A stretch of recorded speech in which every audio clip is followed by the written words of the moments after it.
Hello, and welcome to the 404 Media podcast, where we bring you unparalleled access to hidden worlds, both online and IRL.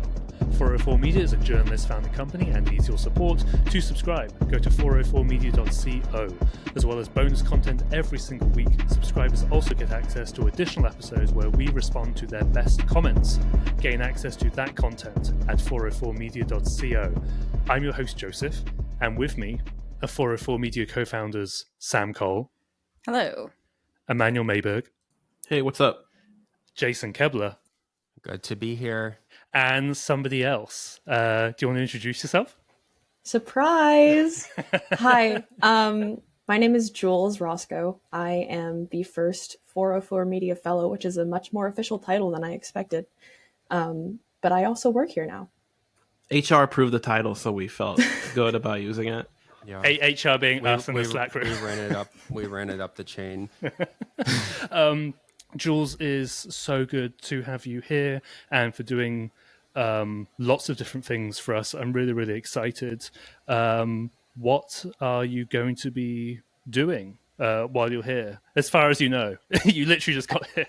As far as I know, it's technically my second day, but the things that I'm going to be focusing on, when I worked at Motherboard, I did a lot of reporting on labor, unionizations, and specifically how they can interact with AI and automation and the developing world of technology and how that impacts workers on the ground. So that's the majority of what I plan to be focusing on. I'm also going to help run socials, doing some more vertical video type stuff.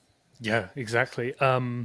Maybe I'll throw this to Emmanuel, because I think you did most of the announcement post of Jules coming on board. But Emmanuel, do you just want to briefly explain why we're doing this and I suppose how we're doing this, right?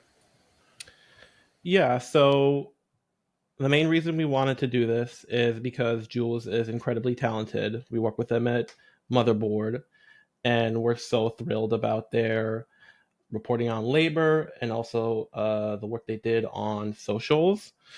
And that's the number one reason. But also, Motherboard had a tradition that I think we're all very proud of hiring or giving fellowships or internships to people right out of college, first job in the industry, and then going on to do incredible things.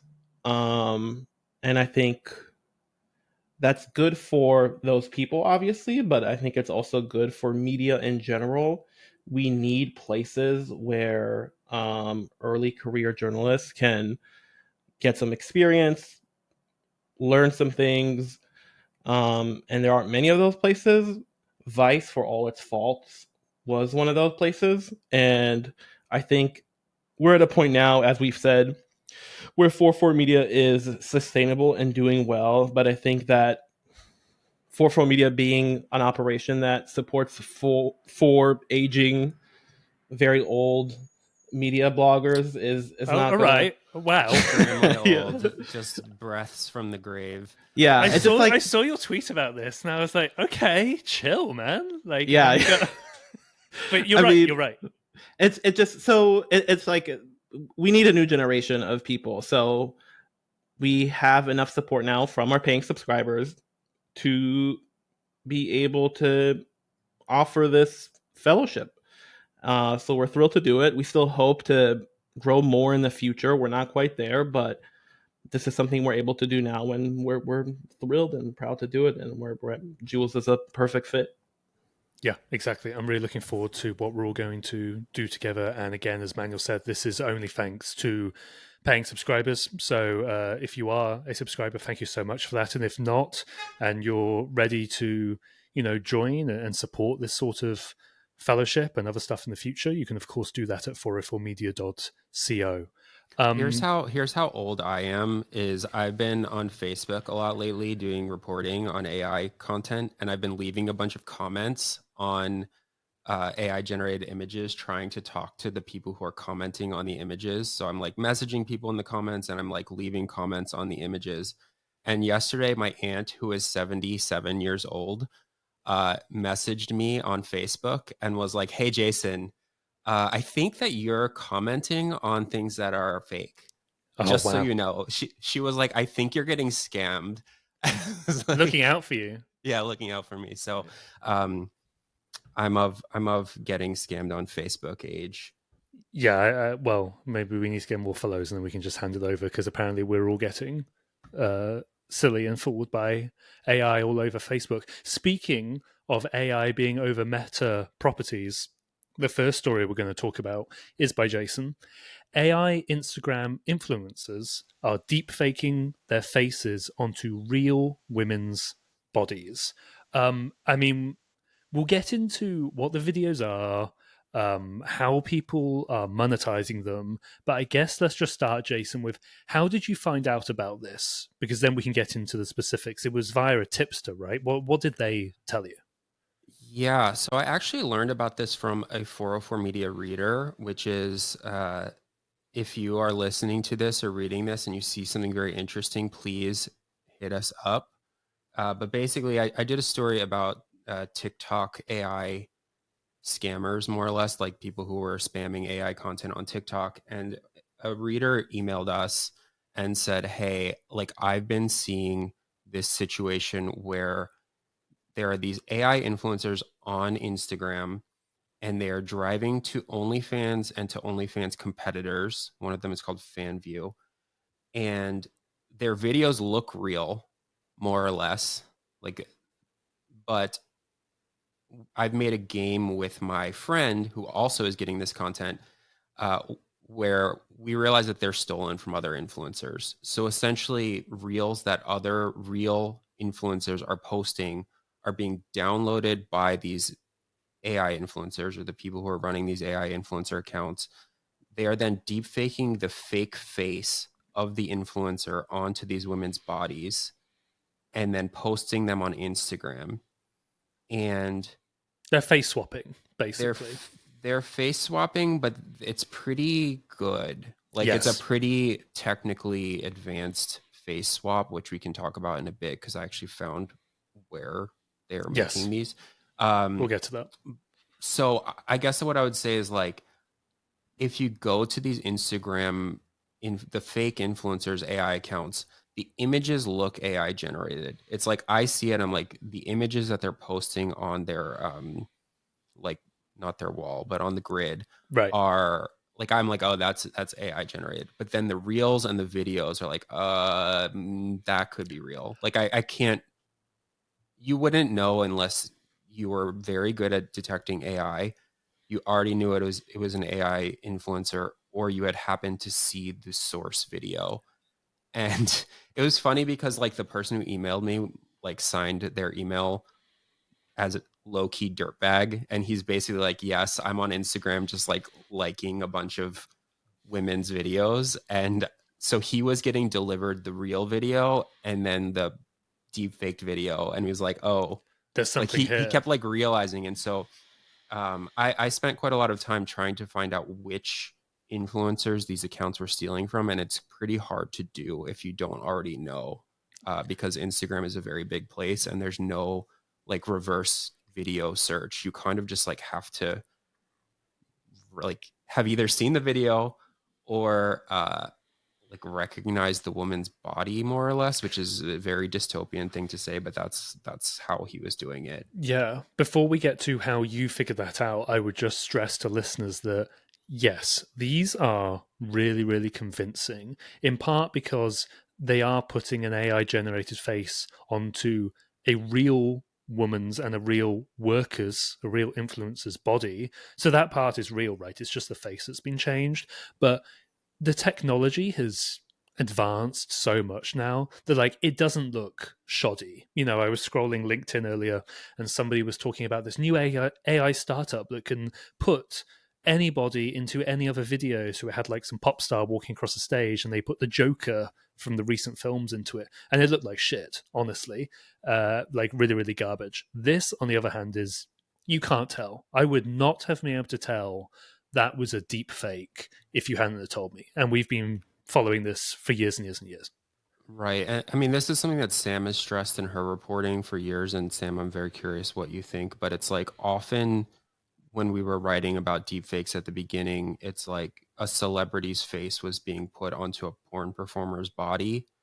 And in this case, and like right away, you could be like, oh, that's Scarlett Johansson. Like you could identify the celebrity's face. In this case, it's a fake face being put onto an Instagram influencer's body. And it's like a harm that's been perpetrated since the beginning of deepfakes, where sex workers' work is being stolen. But that's not what we've like traditionally talked about. I mean, you have written about it quite a lot, but it's not just the celebrity who's being deepfaked that is being wronged here. It's also the sex workers' labor.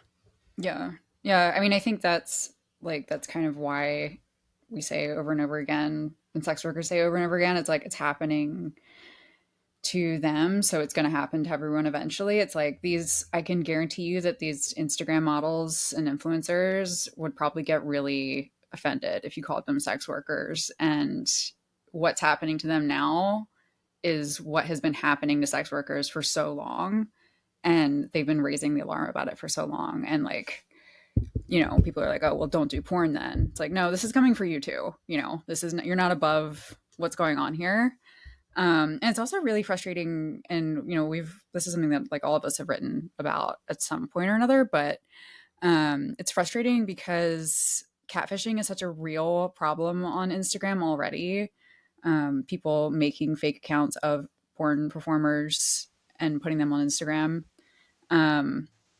And yeah, it's like real actual sex workers and porn performers can't be on Instagram because they get banned because Instagram doesn't allow sexual content of any kind, or even if you link out to an OnlyFans site or, some kind of content site that does porn, you get your account shut down.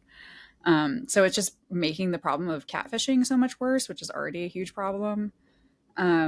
And yeah, like you said, like Joseph said, it's like, I can't tell the difference. Like I was looking at these and I was like, which one is real and which one, like, which one is the original one? It's crazy. It's really crazy. I'm also curious, like like Jason, maybe you can explain, cause I will admit I only skimmed the article. But can you explain just like what's the grift? Like, what's the point? Cause you're not replacing it with a famous person's face.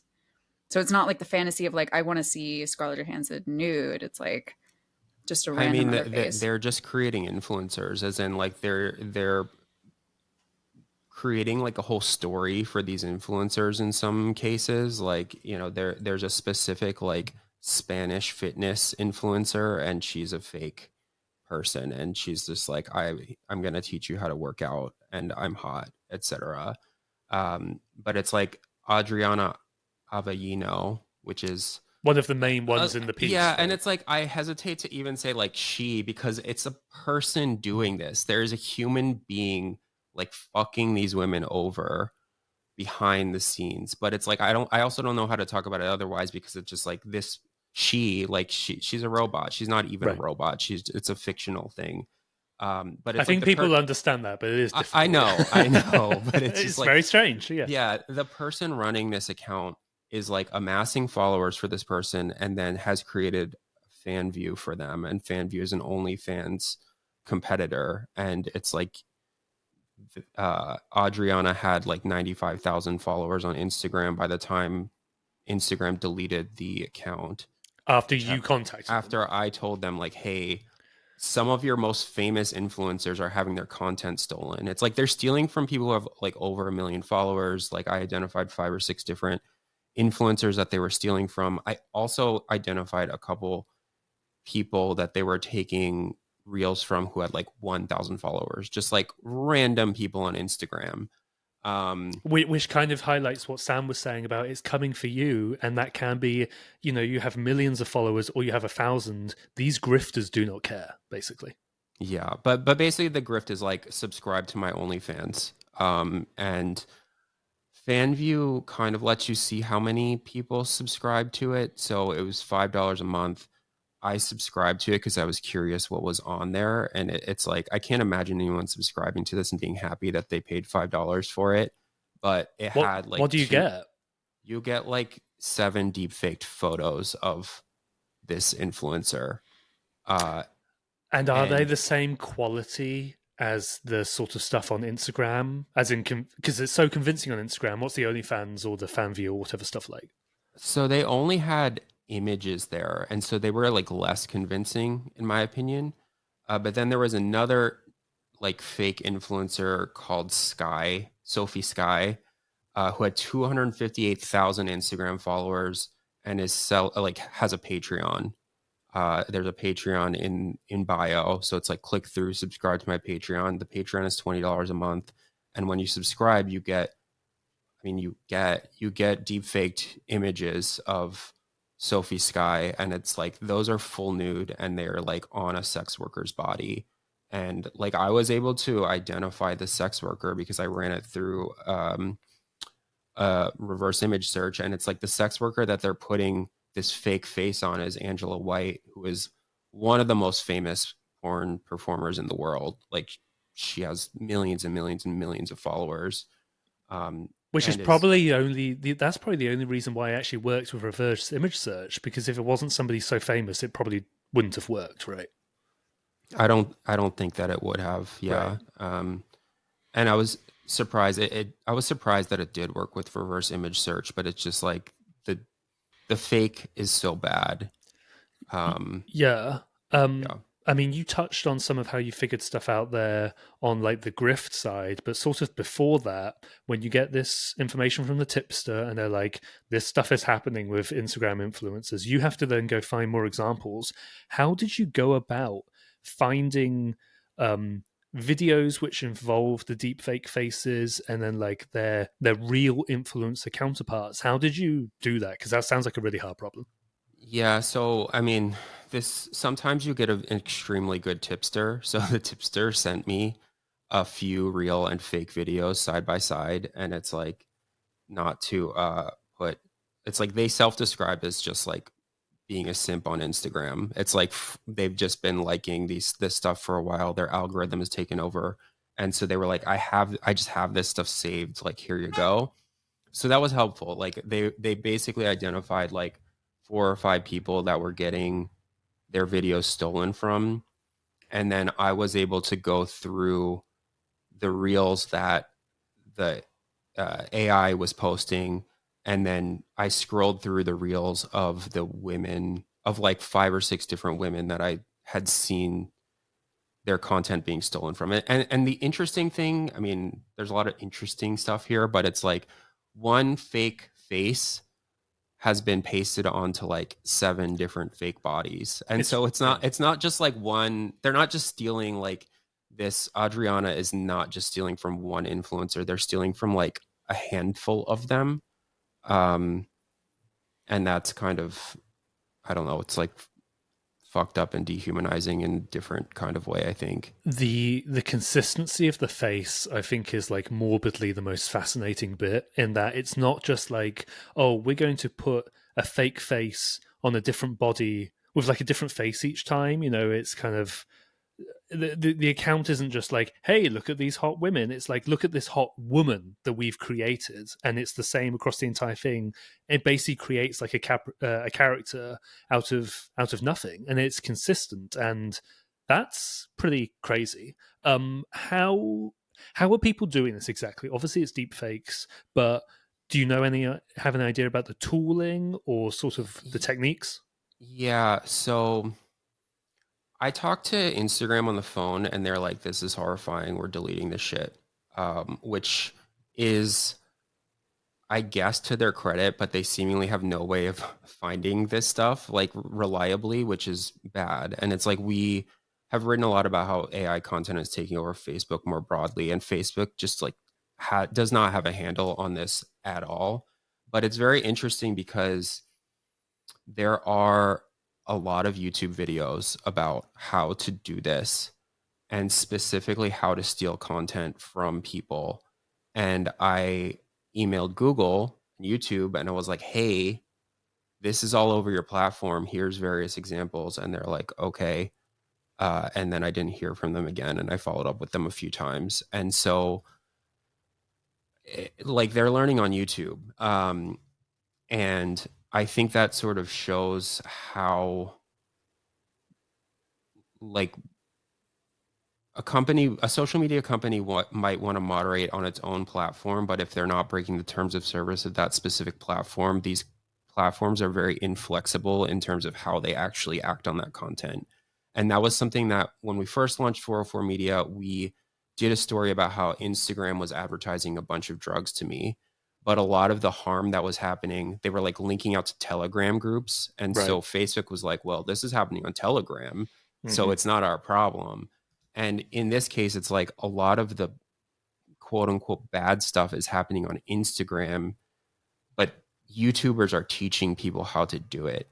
And it's like one of these YouTube accounts has like 2 million. Well, one of the videos has almost 2 million views, and it's from a verified account. And that account has like a shitload of subscribers. And the whole video is about how to steal content from women. And it's just like, it's shouldn't be on there, I don't think. But anyways, the way that they're doing is they're creating a woman, like they're creating an AI image using like many of the tools that Emmanuel and Sam have written about before. Like there's various of them. They sort of like refine it, and then they are using a like a video face swap technique, and it's not like a Nudify app where it's very simple and you just like click and then it gives you something shitty on the other side. It's like a lot closer to the original deepfakes that Sam and Emmanuel wrote about a lot, where you kind of have to know what you're doing. There's sometimes like a text prompt. There's sometimes like you have to like run stuff on the cloud and like go to GitHub and so on and so forth. So I don't know. There's like GitHub projects that are doing this, and it's just not, it's like a complicated ecosystem, but it's also something that the platforms should have a handle on, in my opinion, and they don't. And it's like, that is what Emmanuel and Sam have been talking about endlessly. And I don't know, it's like, I feel like for the most part, Facebook has done a decent job of keeping like deep fake porn off of its platform, probably. Like, I don't know, I don't log onto Instagram and see a bunch of like deep fake porn, but in this case it's like these are harmful deep fakes that are amassing, in some cases, more than 100,000 followers. Like all the comments are like clearly real people. Like, Yeah. I'm more sure that these people are real people who are commenting and like thirsting on these women, these fake women, than the AI Facebook images that we talked about in the past, because it's like they're very like specific comments about the video and stuff. Right, they're watching it and engaging with it, and I mean, I guess that kind of leads to the final thing I just wanted to ask you is that, to me, basically what you just said, like this is even wilder than the Facebook shrimp Jesus story that we had a couple of weeks ago at this point, right? Which is there's just this wave of AI generated crap on Facebook, and some of that is Jesus Christ made out of shrimp. People are seemingly engaging with it, saying Amen or whatever in captions underneath.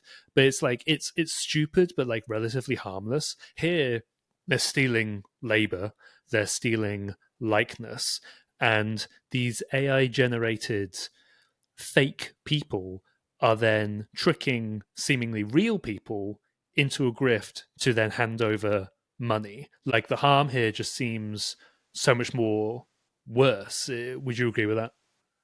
I think it's much worse. I mean, I think that the Facebook AI generated images are like dystopian and weird and uncanny. And, you know, I can imagine harms from it. It's like our first story was about, you know, wood wood carvers who were having their images stolen and then sort of being used to go viral on Facebook. But that has evolved to a point where it's just like really weird and kind of like engagement bait in a spam sort of way, whereas this is like deeply insidious. It's harder to detect. I probably wouldn't have noticed it if, you know, this person hadn't emailed us. It's like, it's really hard to detect, I think, even on a human level. And then, yeah, it's like one of the videos that I saw on YouTube was like, you can create whole narratives for your AI influencer, and then used it on a video, like an Instagram reel of Margot Robbie, um, where she's like showing an image from her childhood of like her and her cousin, and she's like, oh, you can like create a backstory for your fake AI bot. And I think that that's really bad. And I think it's also just like, as we've been reporting for a long time, the gigantic social media platforms don't have a handle on this even remotely. Yeah. All right, we will leave that there, but I'm sure we'll be talking about this more again soon, probably when these grifters escalate in some sort of way. But when we come back after the break, we're going to talk about a story that Sam did, which was, I think, a long time coming. We'll be right back after this.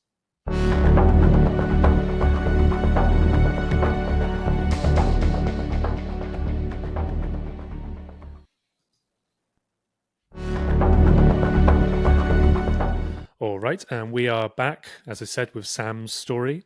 This one is how amateur performers are making porn in the Apple Vision Pro. Sam, first of all, the Apple Vision Pro, the $3,500 to $4,000 computer that you wear on your face, is not really supposed to play porn, right? Could you explain like that context just before we get into what's new here? Yeah, I mean, Jason wrote the original article about this, so he might be better suited to explaining this. I was learning about it as I was writing this article. Just kind of like the way that it has changed in the last few months since February when it launched. So basically, like the Apple Vision Pro uses a file type that is different from regular like an Oculus or something like this. Like Like VR, it's a specific type. Yeah, like any other VR headset. Because of course fucking Apple has to do everything proprietary.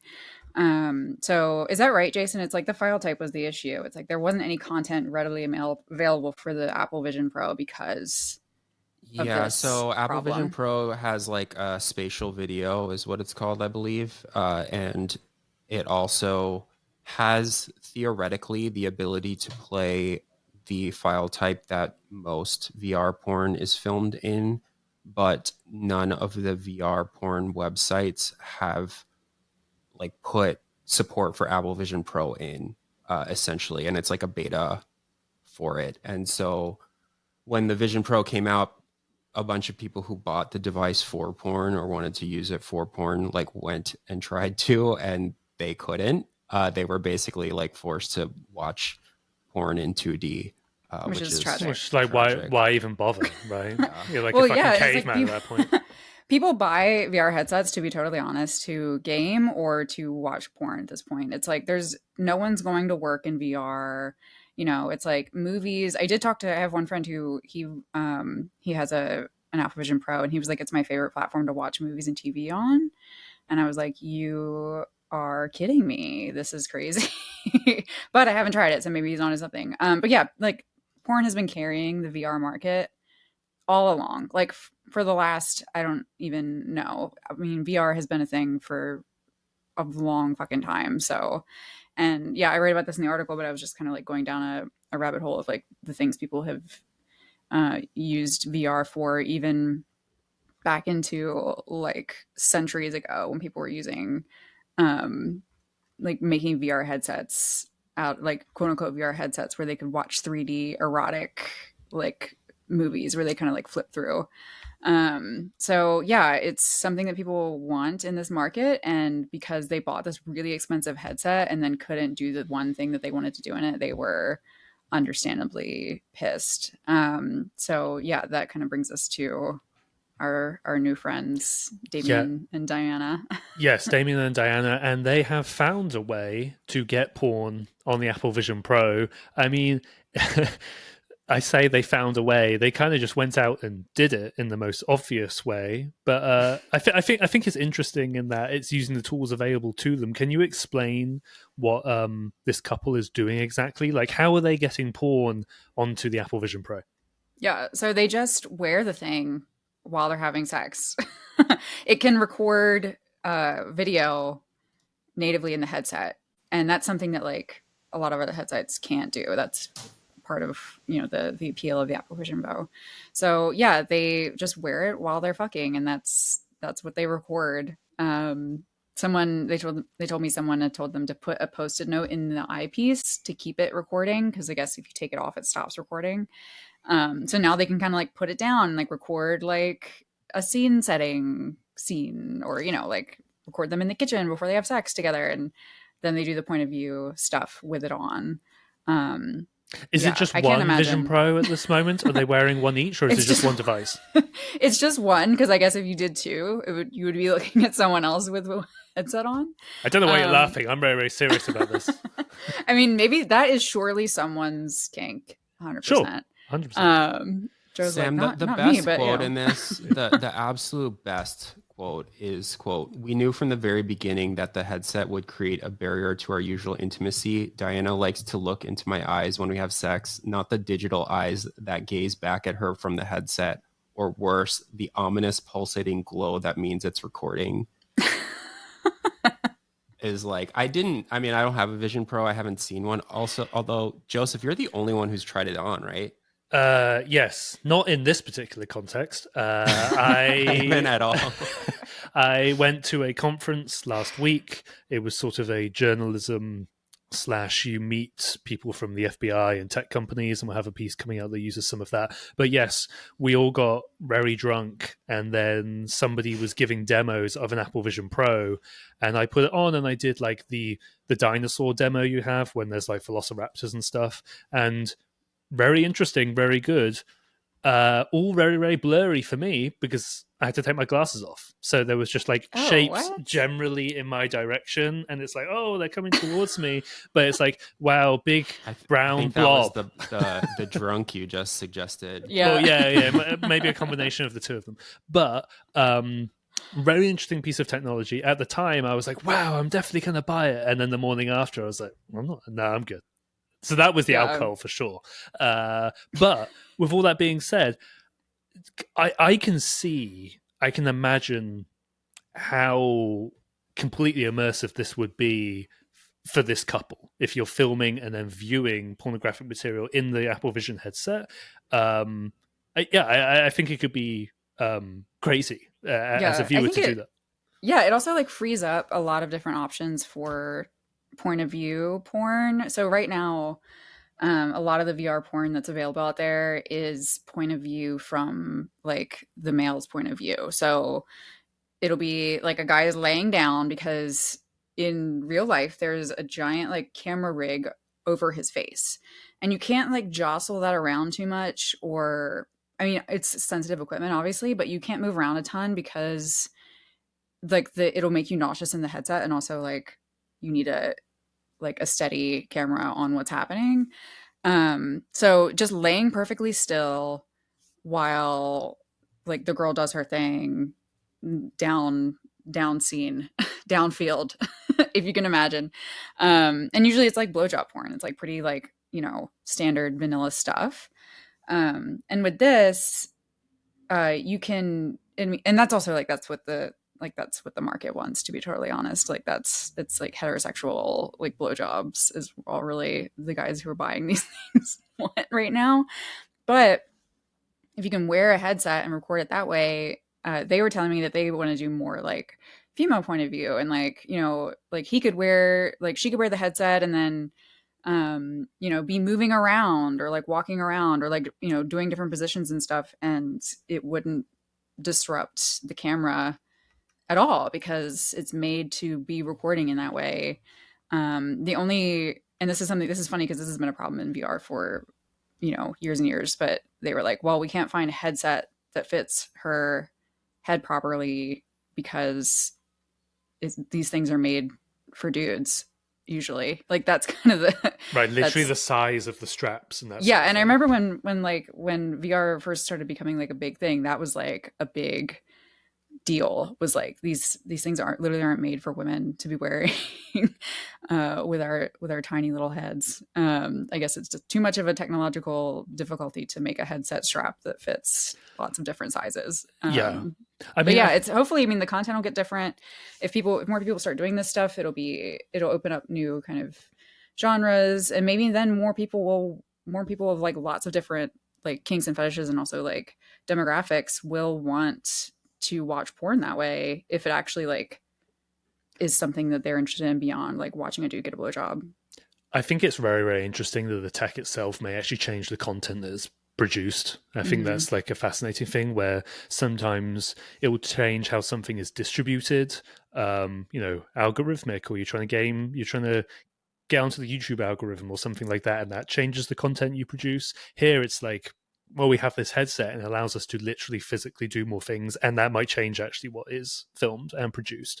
I guess just the last question I have is like, they're not just filming it for their own personal use and consumption, right? They are filming it to be sold. How are they selling it?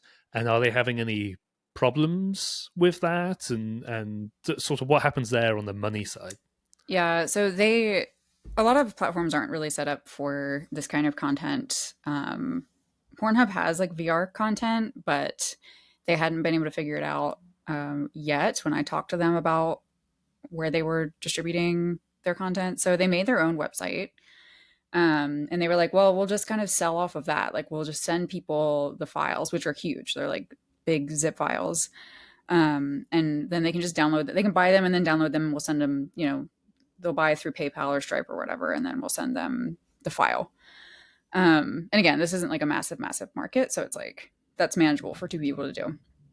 But as we know, as listeners and readers of 404 Media know, you'll know what's coming. Stripe and PayPal really do not play well with porn. Like, they do not allow porn at all. So you can't be a pornographer, certainly, and use PayPal or Stripe. A lot of people who are just like sex workers who use those things for other purposes that are very safe for work aren't even allowed to be on those platforms for any reason. So it's very strict. So they immediately found out that that was the case. And they had to like switch payment providers. They had to switch banks. They had to, go through this whole like hoop jumping mess to actually get set back up once they got kicked off of PayPal and Stripe for selling VR porn. They had to go back in and say, okay, if we want to use our own website, which I think is really smart. And the only reason a lot of people don't do their own websites is because of this reason with the banks. If we want to have our own website, then we're going to have to find a payment provider that actually lets us, process payments. So yeah, they said it took over a month, and like, threads and threads and threads of emails back and forth in the process of trying to get set up with this website and this bank account. So yeah. They persevered. They did it. This doesn't really come up in the piece because it's like a very left of field question, but I'm just thinking about it now that we're talking about it out loud. But any idea like what Apple might do about this? I mean, on one side, you can see Apple being really vigilant about, we don't want this to be used to create pornographic content or distribute pornographic content. On the other side, this is content filmed locally, stored on the device by the device itself in exactly the same way that like your iPhone 15 or whatever might be filming.